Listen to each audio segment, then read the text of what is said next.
अंदर खे करार मिलियो रमज़ान जे आमद सां। उम्मत खे उजाड़ मिलियो रमज़ान जे आमद सां। अंदर खे करार मिलियो रमज़ान जे आमद सां। उम्मत खे उजाड़ मिलियो रमज़ान जे आमद सां। उम्मत खे उजाड़ मिलियो रमज़ान जे आमद सां। संदरन खे ॿधी बीठा रोज़न खे रखण वारा। संदरन खे ॿधी बीठा रोज़न खे रखण वारा। सिक हुई सिंगार मिलियो रमज़ान जे आमद सां।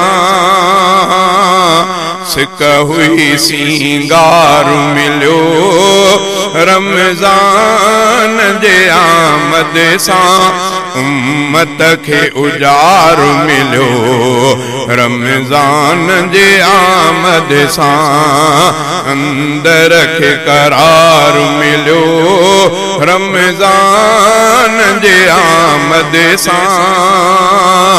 उम्मत खे उजाड़ मिलियो रमज़ान जे आमद सां। उम्मत खे उजाड़ मिलियो रमज़ान जे आमद सां। तामील इरादन जी तकमील हुजण ताईं। तामील इरादन जी तकमील हुजण ताईं। आमीन खे हार मिलियो रमज़ान जे आमद सां।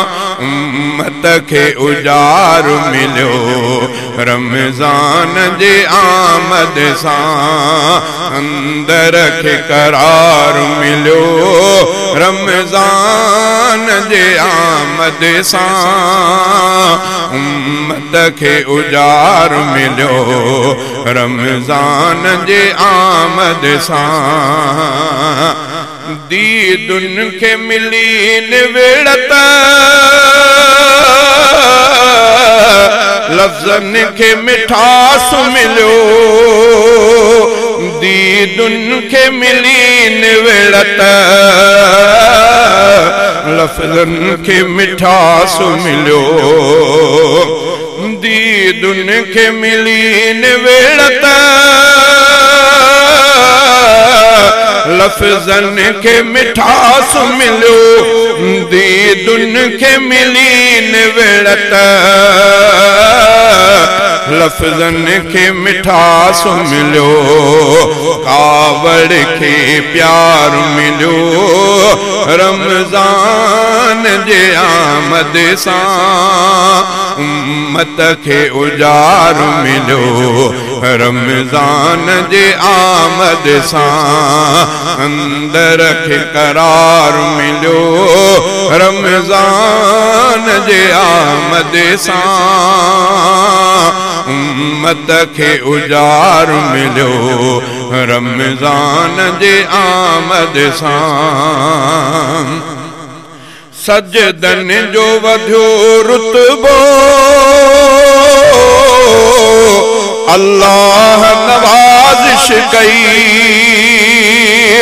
सजदन जो वधियो रुतबो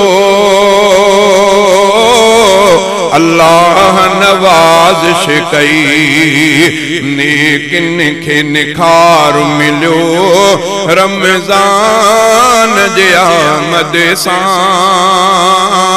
उम्मत खे उजाड़ मिलियो रमज़ान